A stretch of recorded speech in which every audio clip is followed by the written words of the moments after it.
Assalamualaikum warahmatullahi wabarakatuh. Apa kabar sahabat Harafar yang dirahmati Allah? Semoga kita semua selalu sehat dalam lindungan Allah Subhanahu wa Ta'ala. Amin ya Robbal Alamin.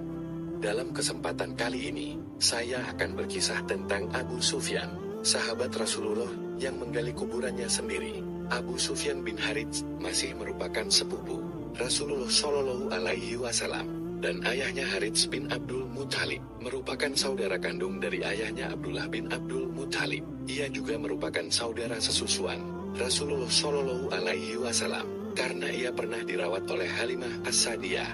Dikisahkan sejak Rasulullah Shallallahu Alaihi Wasallam menyebarkan dakwah Islam, sebagian besar hidupnya dihabiskan untuk menantang dan menyabotes dakwah Rasulullah Shallallahu Alaihi Wasallam. Abu Sufyan menggunakan kemampuannya menggubar dan merangkai syair untuk menggulingkan dan mempermalukan Rasulullah Shallallahu Alaihi Wasallam. Dalam berbagai pertempuran, ia sebenarnya sudah melihat tanda-tanda kebenaran Rasulullah Shallallahu Alaihi Wasallam. Namun Allah belum berkenan memberinya hidayah keimanan. Pada pertempuran Badar, kekuatan tentara meningkat 3 kali lipat. Namun Abu Sufyan bin Haris menyaksikan pemandangan yang mengejutkan dan tidak dapat ia dipaham.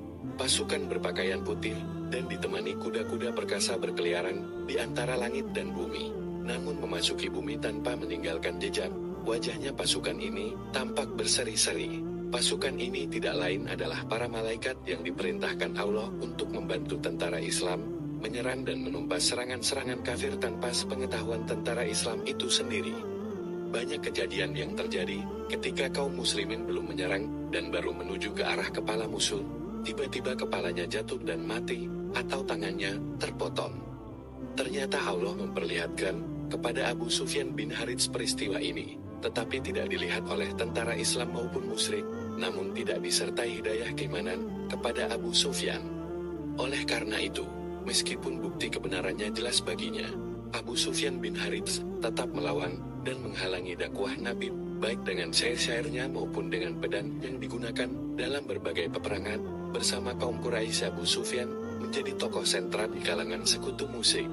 Ia tetap teguh pada pendiriannya, bahkan ketika saudara-saudaranya Naufal, Rabi'ah, dan Abdullah bin Harits memilih memeluk Islam. Maka tak heran jika Nabi Muhammad menolak menemuinya saat ia mencoba memeluk Islam menjelang Fathul Makkah. Setelah 20 tahun, Abu Sufyan meninggalkan daerah itu bersama putranya yang masih kecil, Ja'far, dan sepupunya Abdullah bin Abu Umayyah, yang juga ingin memeluk Islam. Ibnu Abi Umayyah ini adalah saudara dari Ummu Salamah, salah satu istri Rasulullah Shallallahu Alaihi Wasallam, dan juga merupakan salah satu anggota suku Quraisy yang sangat aktif menentang Rasulullah Shallallahu Alaihi Wasallam. Ketika sampai di Abwa, Abu Sufyan dan kelompok kecilnya bertemu dengan pasukan Muslim dalam jumlah besar yang sedang beristirahat di sana. Ada ketakutan dalam dirinya karena reputasinya yang selama ini anti-Islam. Namun tekadnya tetap kuat meskipun ada risiko yang dihadapinya. Ia menghampiri kubu umat Islam dan meminta izin menemui Rasulullah Shallallahu Alaihi Wasallam. Namun ternyata Rasulullah Shallallahu Alaihi Wasallam enggan menemui mereka. Abu Sufyan sangat sedih menerima pernyataan tersebut.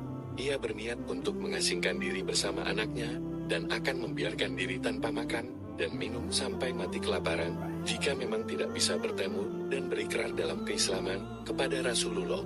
Istri Nabi Muhammad, Ummu Salamah, ia melihat kondisi mereka bertiga, khususnya Ja'far bin Abu Sufyan, sangat menyedihkan dan hampir putus asa.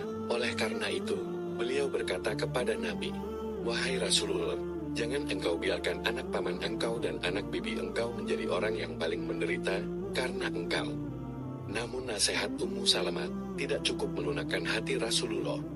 Tentu Rasulullah yang paling merasakan sikap dan perilaku mereka saat Rasulullah masih berdakwah di Makkah, sehingga tidak mudah untuk dilupakannya. Ali bin Abi Thalib menghampiri Abu Sufyan bin Harits. Ia memberikan saran agar Abu Sufyan mendekati Rasulullah secara sembunyi-sembunyi dan hadir di depan beliau dengan mengucap syahadat sebagai bukti keislamannya, dan berkata seperti perkataan saudara-saudara Yusuf kepada Yusuf, "Demi Allah, sesungguhnya Allah telah melebihkan kamu atas kami, dan sesungguhnya kami adalah orang-orang yang bersalah berdosa." Abu Sufyan dan Ibnu Abi Umayyah Rasulullah mengerling sekilas kemudian, dengan gembira menyambut keislaman keduanya, dan beliau bersabda seperti ucapan Nabi Yusuf. Pada hari ini, tidak ada celaan terhadap kalian, mudah-mudahan Allah mengampuni dosa-dosa kalian, dan sesungguhnya Dia Maha Penyayang di antara para penyayang. Quran Surat Yusuf ayat 92. Abu Sufyan sangatlah gembira dengan ucapan Rasulullah. Secara spontan ia membuat syair untuk memuji keluhuran akhlak beliau, sekaligus mengungkapkan penyesalannya atas jalan salah yang telah dilaluinya selama hampir 20 tahun. Rasulullah amat gembira dengan gubahan syair yang dibuat Abu Sufyan. Sambil tersenyum dan menepuk lembut dada Abu Sufyan, beliau bersabda, "Dahulu engkau mengusirku dengan gigil."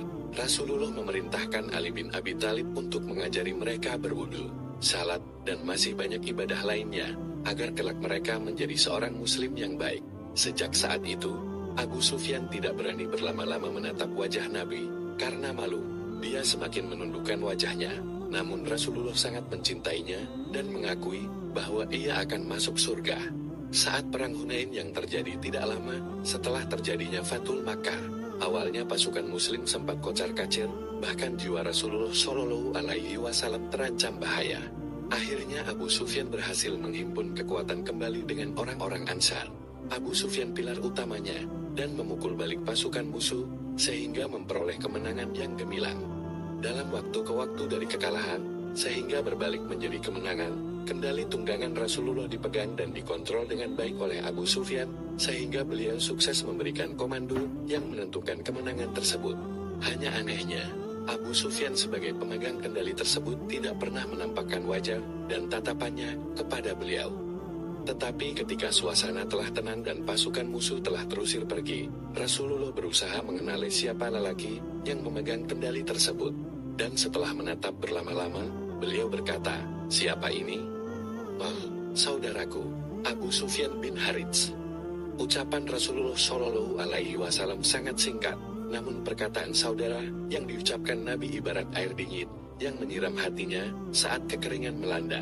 Abu Sufyan masih bisa membayangkan dengan jelas semua permusuhan yang dia buat terhadap Rasulullah selama 20 tahun, yang masih segar dalam ingatannya, penolakan Rasulullah untuk bertemu dengannya ketika dia berada di Abwah. Namun tiba-tiba Rasulullah memanggilnya saudaraku, kegembiraan dan kebahagiaan yang dengan cepat membuat air matanya mengalir karena kegembiraan yang tak tertahankan. Dia mencium dan meratapi kaki Nabi, bahkan membasuhnya dengan air mata. Kemudian Abu Sufyan bin Harits menghabiskan sisa waktunya bersama Rasulullah dalam ibadah demi ibadah seolah-olah untuk menebus 20 tahun ketidakhadirannya. Rasulullah Shallallahu Alaihi Wasallam wafat terlebih dahulu. Abu Sufyan sangat kehilangan. Suatu ketika beliau menggali lubang kubur di Baqi. Padahal saat itu belum ada seorang pun yang meninggal.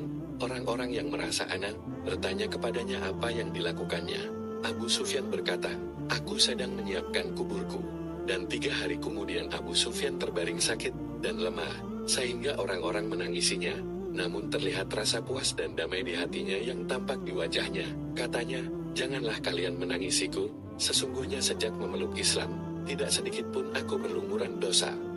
Tak lama kemudian, wajahnya terkulai dan ruhnya melayang menyusul kekasih yang dirindukannya, Nabi Muhammad. Orang-orang pun memakamkannya pada liang lahat yang telah ia gali sendiri. Semoga kita kelak termasuk umat yang akan mendapatkan syafaat dari Rasulullah. Amin ya robbal alamin. Wassalamualaikum warahmatullahi wabarakatuh.